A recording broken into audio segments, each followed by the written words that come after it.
गोविन्दाय नमः। ॐ विष्णवे नमः। ॐ मधुसूदनाय नमः। ॐ त्रिविक्रमाय नमः। ॐ वामनाय नमः। ॐ श्रीधराय नमः।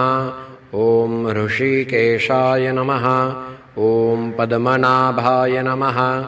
ॐ दामोदराय नमः। ॐ सङ्कर्षणाय नमः। ॐ वासुदेवाय नमः। ॐ प्रद्युम्नाय नमः।